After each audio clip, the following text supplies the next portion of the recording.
Hujambo na karibu. Hii ni siku ya kwanza Disemba mwaka 2023. Jina langu ni Jedida Chepkosgei na tunakuletea taarifa kwenye Kurunzi Ya Imani. Karibu tupate vidokezo.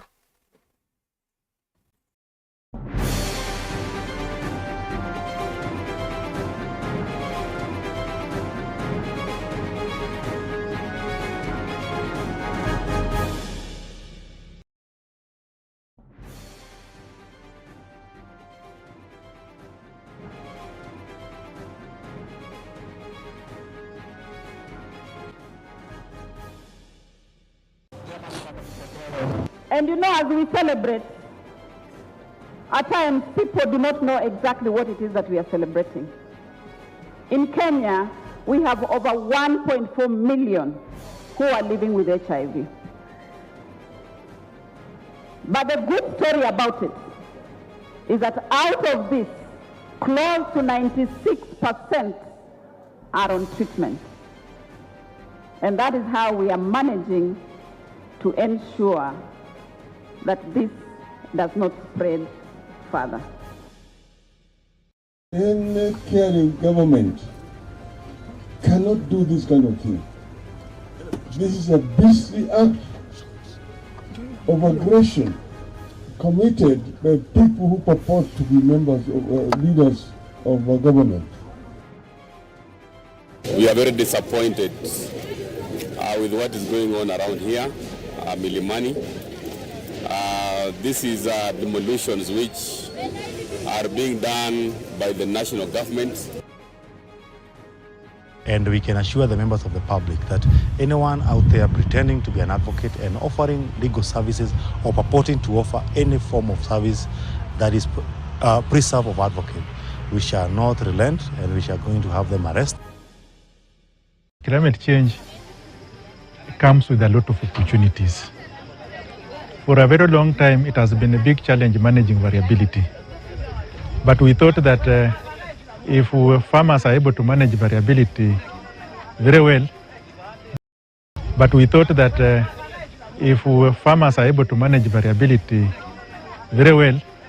then it prepares them adequately. With the reinforcement of critical infrastructure police unit and agency like Victoria North, tunahakikisha ya kwamba tunatatua hilo tatizo.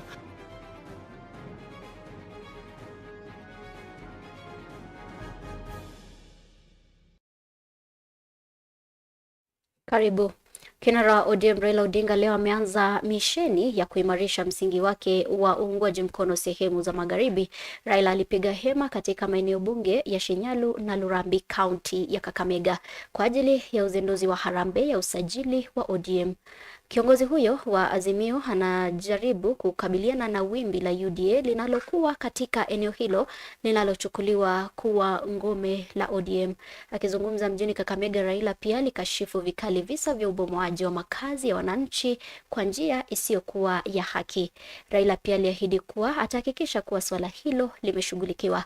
Jumatatu, Raila pia anatarajiwa kuzindua mpango wa usajili wa ODM katika kaunti ya Busia.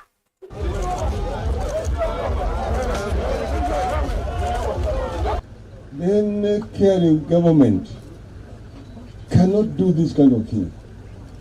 This is a beastly act of aggression committed by people who purport to be members of leaders of our government. This is not something that is expected. Even during the worst days of Nyayo's dictatorship, we never witnessed a thing like this here.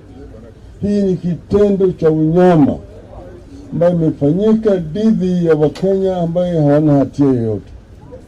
Watu ambayo hatia yao ni kumiliki nyumba. Yaani wao vile mmesikia mjumbe amesema mwenyewe alinunua shamba hii kwa mzee. Akalipa pesa na akajenga nyumba yeye mwenyewe. Yeye mwenyewe ndiye anaishi hapa. Na serikali inakuja usiku. Usiku ni wachawi ndio wanatembea usiku. Kama wewe unakuja kufanya kitendo cha halali, unakuja mchana, unakuja na makaratasi yako, unakabidhi yule ambaye yuko pale, unasema sisi tumepea amri kuja kubomoa. Mimi nimebomoa manyumba ya watu nilipokuwa waziri wa barabara na ujenzi, lakini ilikuwa inafanyika mchana. Tena nilikuwa nimeambia maafisa pale waende kule wamuonyeshe kila mtu notisi imetoka kwa serikali. Kwa sababu gani tulikuwa tunafanya kitu kama hicho? Sasa kama serikali nasema wanataka kujenga manyumba kwa watu na wanabomoa manyumba ya watu wengine, sasa hiyo ni kazi gani hiyo? Si kazi bure hiyo? Si kazi bure sana. Na gavana wa kaunti ya Kakamega Fernandes Barasa amerai serikali kukomesha ubomozi wa makazi binafsi eneo la Mlimani, kaunti hiyo ya Kakamega.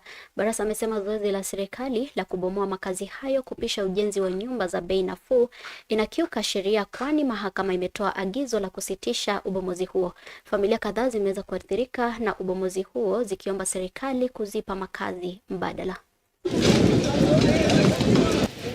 We are very disappointed with what is going on around here, Milimani.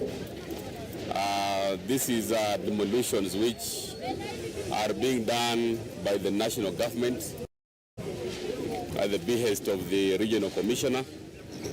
And the most surprising issue is that as the county government of Kakamega, we were not involved at all. We didn't authorize these demolitions because we believe if there is any activity that is supposed to be happening within our jurisdiction as a county, we are supposed to be consulted. I've just come here. I've been in communication with the families that have been affected, and the best that we can do, which we have done, is to seek the national government to stop the ongoing demolition of these properties. And the most annoying thing is they are only targeting properties which are owned by the county government. Properties which are owned by national government officials are not being demolished. So what is coming out clearly is that we have an ill motive of these demolitions, which we want to condemn in the strongest terms possible. We have families here, like the family of the former mayor Ikohapa, who have been living here for the last 40 years plus. We don't understand why the national government can just wake up one morning. They are doing these demolitions at night. They are doing them without regard to court orders which already are in place. I think this is impunity of the highest order. So what we are saying as the government, the county government, is that we want the fellows who have authorized demolitions being undertaken by the regional commissioner to stop and obey court orders. There is no way you can just move in to this place at night without notice. The most interesting thing here and annoying thing is that demolitions zinafanywa without even having given people notice. I think there is a lot that we need to be told by the national government, and that is why, as the leaders of Kakamega County, we are here to condemn what is going on and ask the demolition.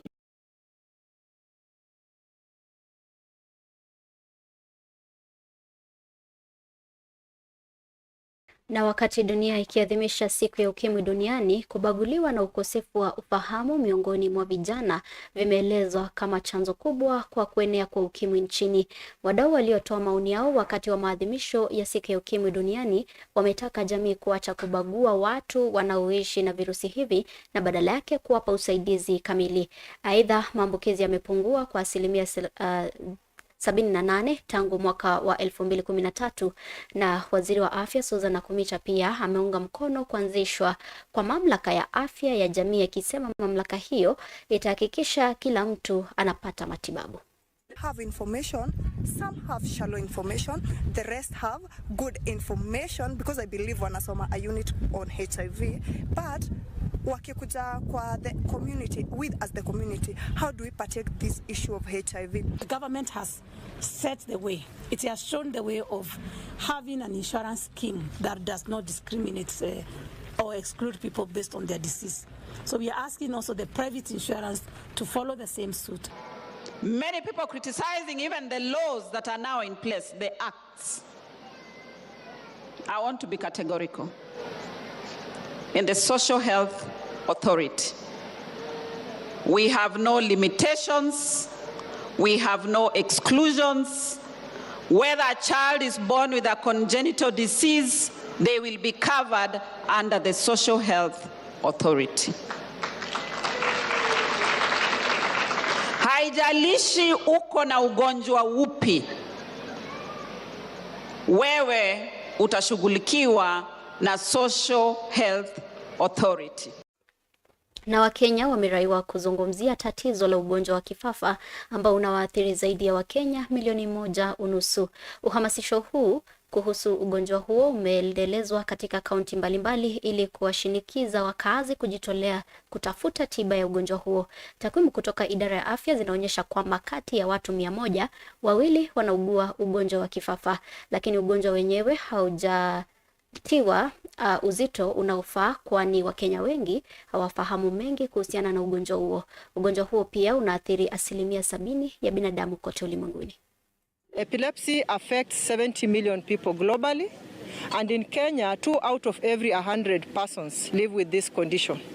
The sad part is that out of all those affected, approximately 1.5 million Kenyans now, only 30% seek treatment. Therefore, there is a big gap of 70% of these people who have epilepsy not knowing where to seek medication or actually seeking alternative medication. And I will urge our family members, because most of these problems start at home. If at home they take care of you well and they hold your hands, it is easy for you to come out victorious. But if you are a person living with epilepsy and at home, maybe your folks, your parents ridicule you and they don't care of you, don't expect the community to take care of you. Epilepsy remains a highly stigmatized brain disorder. Most people still believe it's ignorance, it's witchcraft, it's demon possession, and because of this ignorance, most people with epilepsy are isolated.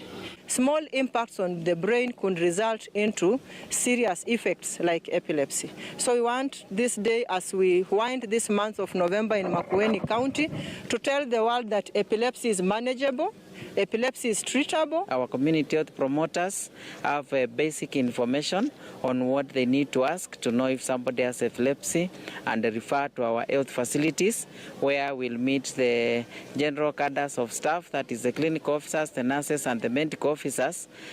These are able to do some level of management. Na mkanda na hayo, afisa mmoja wa polisi amejitoa uhai kwa kujipiga risasi kimakosa katika kituo cha Kipkaren River mpakani mwa kaunti ya Kakamega na Uasin Gishu. Kamanda wa polisi wa Tarbo Edward Wafula Masibo amesema kwamba afisa huyo aliyekuwa kwenye zamu ya usiku alikuwa akirejesha bunduki kwenye gala la silaha, ambapo ilifyatuka kimakosa na kumpiga kwenye sehemu ya chini ya kidevu na kufariki papo hapo. Hata hivyo, Masibo amekanusha madai kuwa huenda afisa huyo akajitoa uhai kimakusudi. One of our gallant, hardworking officer who had been on the night duties in the last night was returning his firearm to the armory when he accidentally tapped the trigger, and the fatal shot was discharged accidentally. So we have lost him, and we have lost the officer. When nothing like that, he had no problem. In fact, he was one of our best officers here. Na chama cha wanasheria nchini LSK limefanya operesheni mjini Kangema na Kinol katika kaunti ya Murang'a katika jitihada ya kuwaweka nje matapeli wanaojifanya kuwa mawakili. Akiongea wakati wa shughuli hiyo, Stephen Bugwa, wakili kutoka makao makuu ya LSK, alibaini kuwa watu kama hao wamekuwa wakitapeli umma na kuadhaa kwa kutoa hati zingine kama vile mikataba ya mauzo isiyo na uzito na kusababisha wananchi kupoteza kesi mbele ya koti na pesa zao. Shughuli hizo zitafanyika nchi nzima ili kuwatoa watapeli wanaolenga kutoa huduma za kisheria zisizo halali.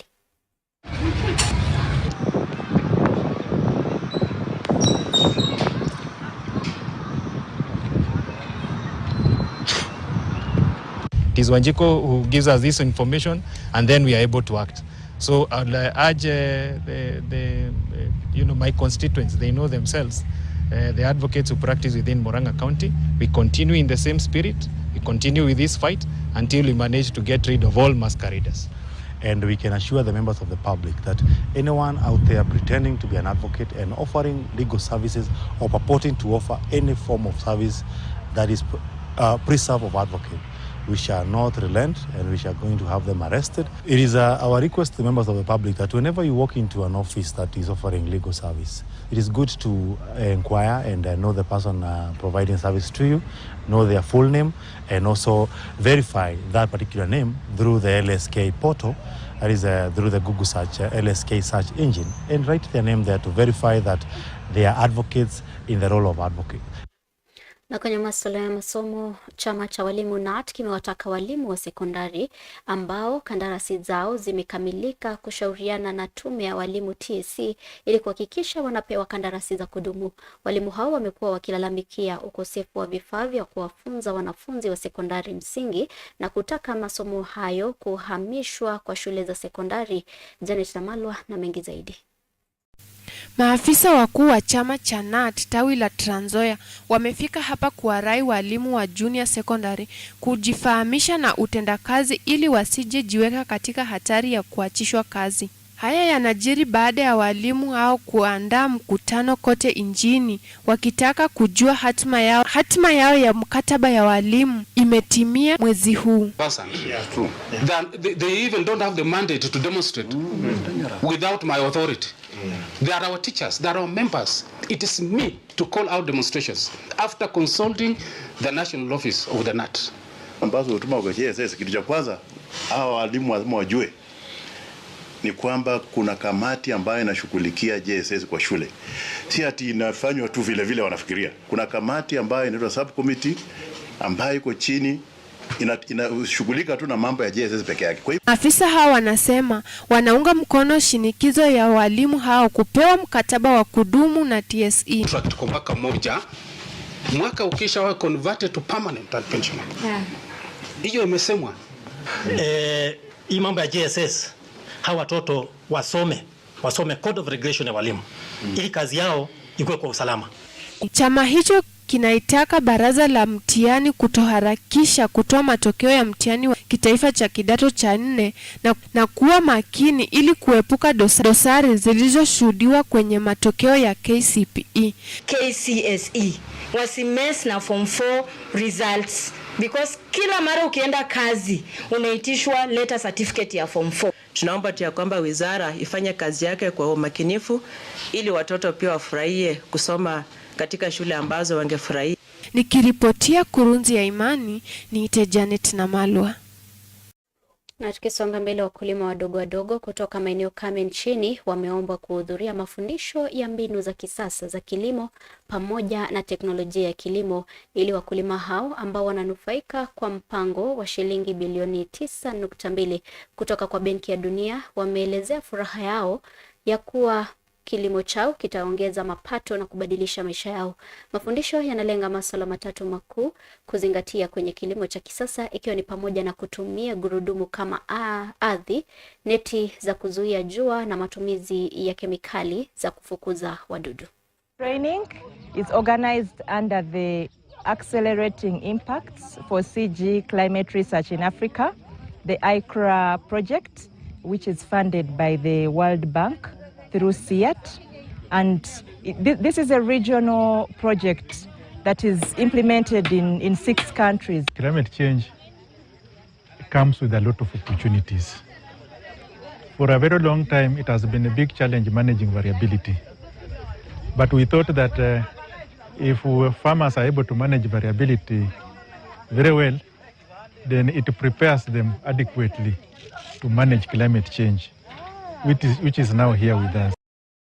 Kando na hayo, kampuni ya maji katika kaunti ya Bungoma ya Nzoasco kwa ushirikiano na maafisa wa polisi kutoka kitengo cha polisi water unit wamefanya msako katika mitaa ya mji wa Bungoma kukabili wezi wa maji. Kulingana na Isaac Simiyu, meneja wa mauzo katika kampuni hiyo, hatua hiyo imechukuliwa baada ya kupata ripoti kwamba kuna baadhi ya wakazi mjini Bungoma ambao wameunganisha maji bila idhini ya kampuni hiyo. Aidha, Simiyu amesema kuwa maafisa wa polisi wa kitengo cha maji wataendelea kufanya msako mjini humo ili kubaini wezi wanachukulia hatua kali ya kisheria. With the reinforcement ya critical infrastructure police unit na agency ya Lake Victoria North, tunahakikisha ya kwamba tunatatua hilo tatizo. We are disconnecting every illegal, ensuring that all customers all the people who are consuming our services are metered and have accounts so that we get revenue enough to sustain the company to provide services. Hautalekeza, tutaendelea na hii crackdown mpaka tu net them, mpaka either tuwawekee mita ama wafungwe. Maambia ya kwamba the fine ni 1 million. So we are urging those with illegal connections when they come forward tuwawekee mita. Na kipata kama una mita utakamatwa, utawekwa. Na kwenye ngazi za kimataifa, kikao cha COP28 imeingia siku ya pili hii leo.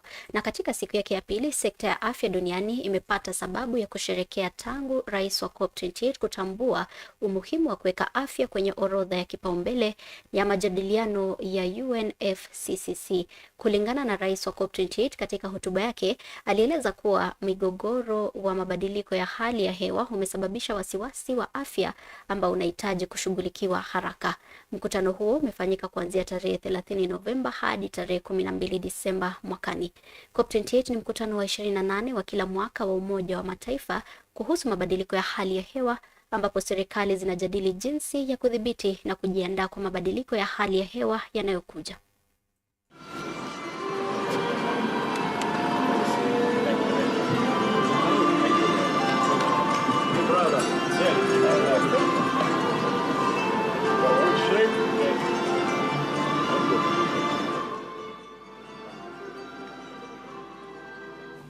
Eight years ago, I was most touched to be asked to speak at the opening of COP21 in Paris, which of course culminated in the Paris Agreement, a landmark moment of hope and optimism when nations put differences to one side for the common good.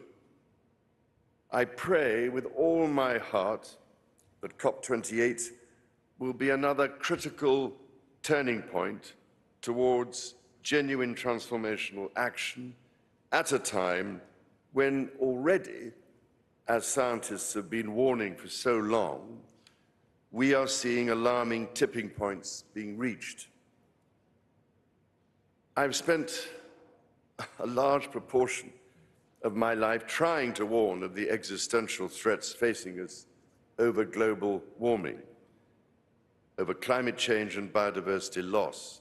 Al Nahyan, President of the United Arab Emirates. I want to express my profound gratitude for the wonderful hospitality that we are enjoying in Dubai from the government and the people of the United Arab Emirates. COP28 President Dr. Sultan Ahmed Al Jaber, I want to congratulate you on the positive start of the COP, with an expeditious approval of the agenda and the landmark operationalization of the Loss and Damage Fund. Congratulations. Your Majesties, Your Highnesses, Your Excellencies, friends, all protocol observed. Just days ago, I was on the melting ice of Antarctica. Not long before, I was among the melting glaciers of Nepal. These two spots are far in distance, but united in crisis. Polar ice and glaciers are vanishing before our eyes, causing a shock the world over, from landslides and floods to rising seas. But this is just one symptom of the sickness bringing our climate to its knees, a sickness only you, global leaders, can cure. Excellencies, Earth's vital signs are failing. Record emissions, ferocious fires, deadly droughts, and the hottest year ever. We can guarantee it even we are still in November. Kufikia hapo nahitimisha Kurunzi Ya Imani usiku wa leo na kutakia mwezi mwenye baraka na wikendi njema. Jina langu ni Jedida Chepkosgei. Kwaheri.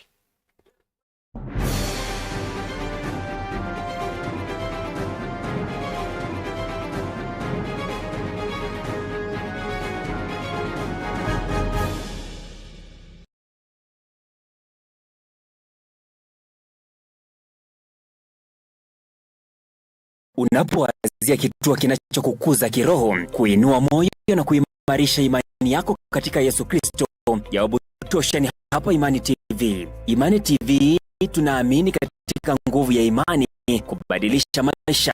Dhamira yetu ni kuboresha, kuinua na kuongoza katika safari ya kiroho kwa maudhui ya mafundisho ya Kristo. Imani TV ni nyumbani kwa vipindi vya kuguza moyo wako, kutoka kwa tamthilia zenye kukuza moyo hadi mahubiri ya kukufikirisha. Pia tunakupakulia ladha tofauti tofauti kwa makini kwa minajili ya kukuza imani yako na maisha ya familia. Imani TV ni kituo kinachopatikana kwa urahisi kwa yeyote yule. Inapatikana kwa StarTime kwa